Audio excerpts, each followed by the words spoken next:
Environ un tiers de la masse continentale de la Terre se trouve en Asie.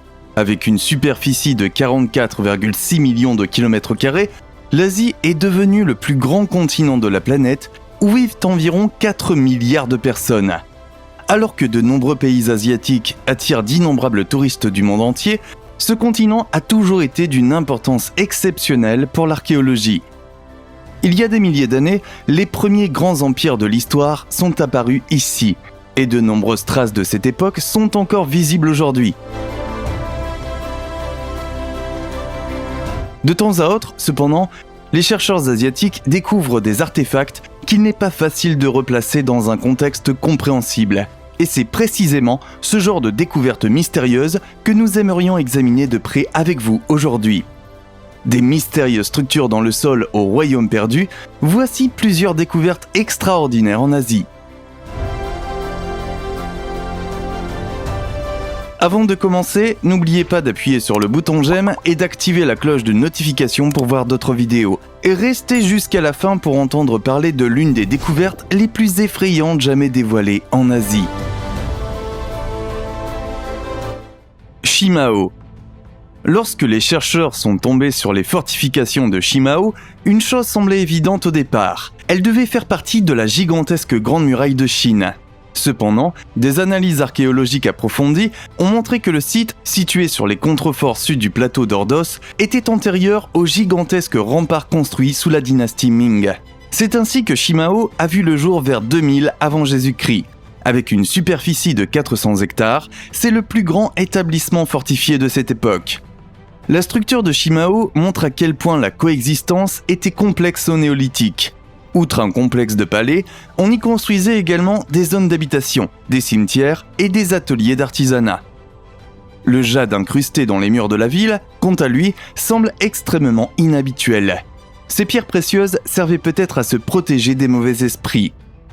Les 80 crânes humains, provenant pour la plupart de jeunes filles, montrent que des sacrifices rituels étaient régulièrement pratiqués à Shimao. Selon toute vraisemblance, les habitants ont été contraints d'abandonner leur maison en raison d'un changement climatique radical. Il se trouve donc que cette ville fascinante a sommeillé dans le désert, oubliée pendant plusieurs siècles. Les momies du Tarim. Au début du XXe siècle, des archéologues européens ont découvert des corps desséchés dans le bassin du Tarim, en Chine. Depuis lors, de nombreuses autres momies du Tarim ont été retrouvées et étudiées scientifiquement. Certaines d'entre elles sont exposées dans des musées. Cependant, contrairement aux momies des anciens Égyptiens, ces restes ont été momifiés par séchage naturel et n'ont pas été conservés artificiellement. Les plus anciennes momies du Tarim ont près de 4000 ans et sont accompagnées de points d'interrogation géants. Les défunts étaient remarquablement grands de leur vivant et présentaient des traits de visage européens et des couleurs de cheveux clairs.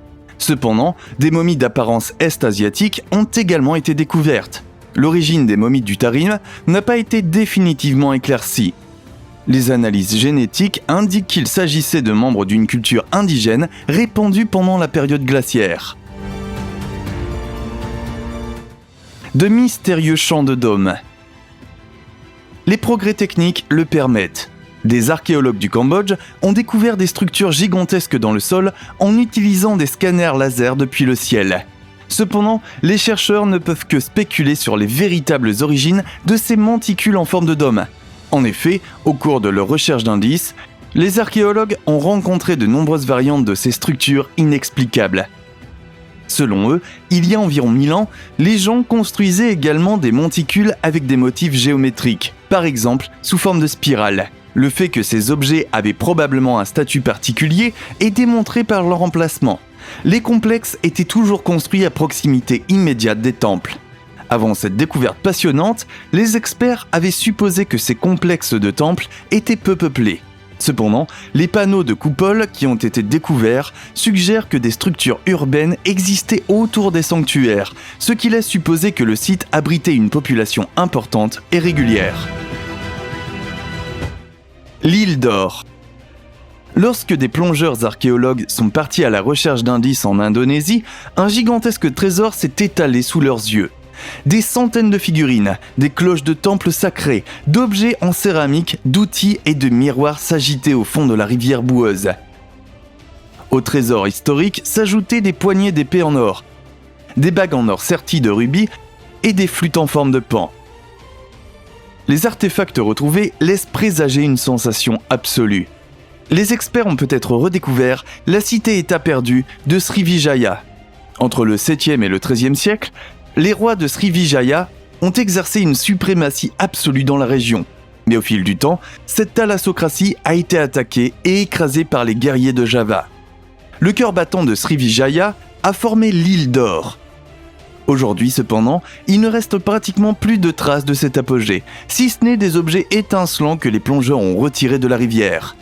Selon d'anciennes légendes, cette île magnifique abritait des serpents mangeurs d'hommes, des volcans cracheurs de feu et même des perroquets parlant hindi. Cependant, nous ne savons rien de la vie quotidienne des habitants de l'époque, ni quels vêtements ils portaient, ni quelle nourriture ils préféraient. Katchebib. Redécouvert en 1948, Katchebib fait toujours l'objet de spéculations quant à son utilité réelle. Ce qui est certain, c'est que l'énigmatique mur de Jordanie avait une longueur incroyable de 150 km. Cependant, il est également clair qu'avec une hauteur d'1 mètre seulement, il ne pouvait en aucun cas servir de mur de protection. Il est possible que Katchebib ait été utilisé pour repousser les ennemis plus petits, comme des chèvres voraces qui auraient été trop heureuses de se servir dans les réserves des habitants. À l'ouest du mur, les vestiges d'une ancienne zone agricole ont été découverts. Le mur a peut-être servi de frontière entre les terres agricoles et les pâturages des agriculteurs nomades. Toutefois, il n'est pas certain que cette théorie de la clôture à bétail corresponde réellement à la réalité de l'époque. Il en va de même pour les autres arrière-plans. Nous ne pouvons pas dire avec une certitude absolue qui a construit le mur de Katchebib et quand il a été construit.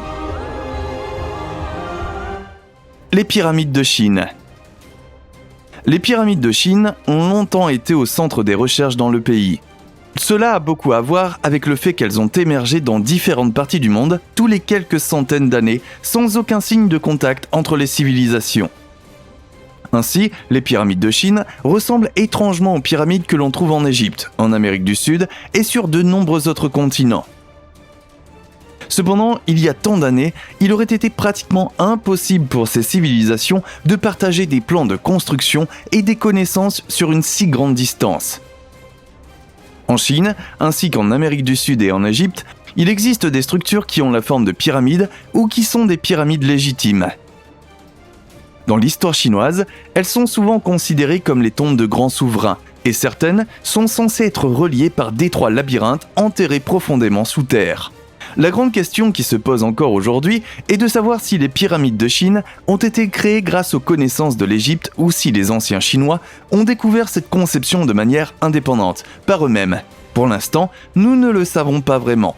Mais les chercheurs espèrent faire la lumière sur ce phénomène très bientôt. La plus ancienne sculpture de Chine. Il y a environ 13 500 ans, un habitant de la Chine actuelle a décidé de sculpter un petit oiseau, entrant ainsi sans le savoir dans l'histoire. En fait, l'artefact retrouvé il y a quelques années est la plus ancienne figurine connue en Chine. Un petit morceau d'os de mammouth a servi de matière première qui a ensuite été façonné dans la forme souhaitée. Cette découverte stupéfiante permet une fois de plus d'envisager l'histoire de l'humanité sous un jour nouveau. Avant cette découverte, les experts pensaient que les représentations d'oiseaux ne feraient leur apparition dans l'art chinois que 8500 ans plus tard. Le peuple hobbit. La raison pour laquelle l'espèce éteinte Homo floresiensis est surnommée le peuple hobbit apparaît clairement lorsque l'on examine ses caractéristiques physiques. Sur la base des ossements découverts, les experts ont reconstitué que les anciens habitants de l'île indonésienne de Flores mesuraient tout juste 1 mètre et pesaient entre 16 et 30 kg. Comparés à l'Homo sapiens, les hobbits avaient également des pieds remarquablement grands. Lorsque la petite espèce du genre Homo a été découverte pour la première fois en 2003, les ossements trouvés ont été datés de 18 000 ans. Cela signifiait que l'Homo floresiensis vivait à une époque où les îles voisines étaient déjà habitées par des humains modernes depuis des milliers d'années. Cependant, des recherches plus récentes suggèrent que les ossements ont au moins 60 000 ans. On ne sait pas non plus quelles étaient les origines familiales de ce peuple nain. Certains chercheurs pensent qu'il s'agit du résultat de ce que l'on appelle la nanification des îles.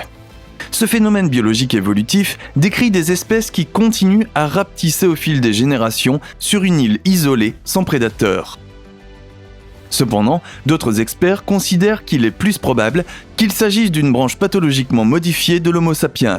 Certains experts pensent même qu'il est concevable que l'Homo floresiensis ne se soit pas éteint du tout. Les membres restants du peuple pourraient donc se cacher encore aujourd'hui au cœur de la jungle. Ainsi, des observations de petites silhouettes ressemblant à des singes sont régulièrement enregistrées sur l'île de Flores. Serait-ce vraiment l'Homo floresiensis ? Qu'en pensez-vous ? N'hésitez pas à nous le faire savoir dans les commentaires ci-dessous. Ulfbert. Bien qu'elle n'ait pas été techniquement découverte à l'intérieur des frontières de l'Asie, cette épée légendaire proviendrait de l'Asie antique et a été trouvée plus récemment.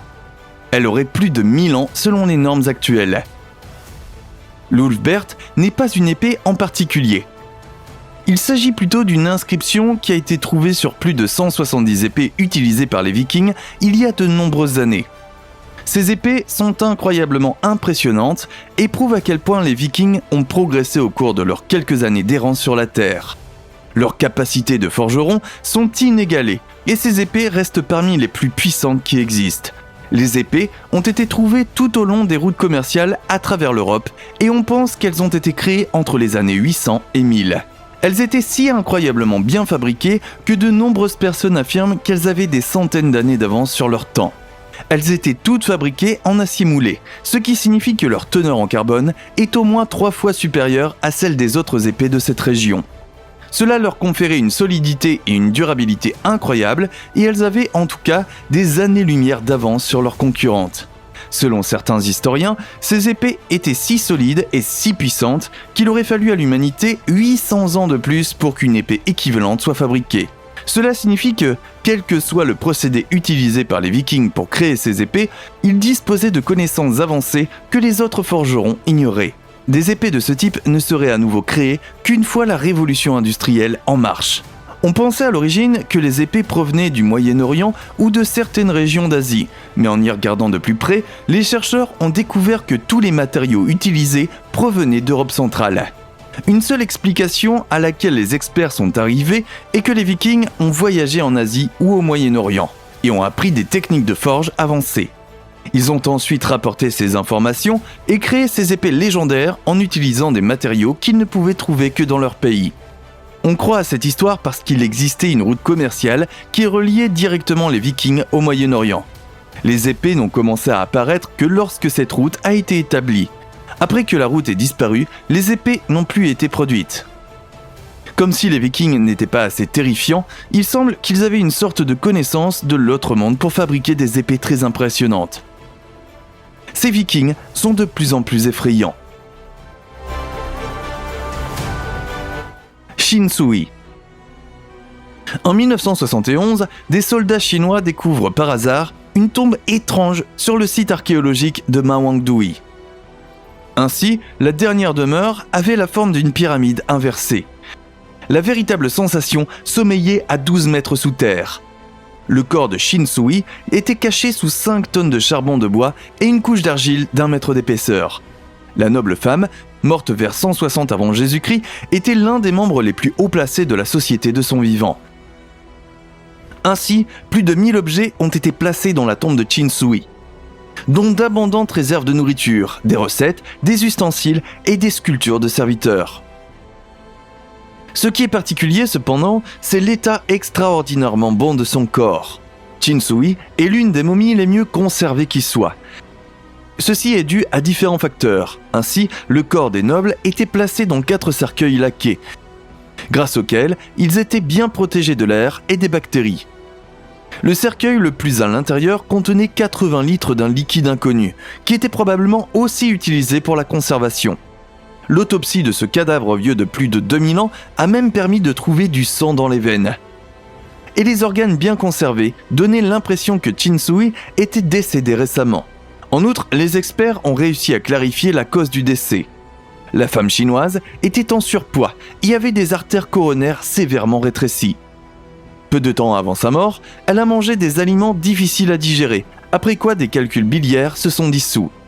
Malheureusement, l'un d'eux s'est coincé dans l'ouverture du canal cholédoque.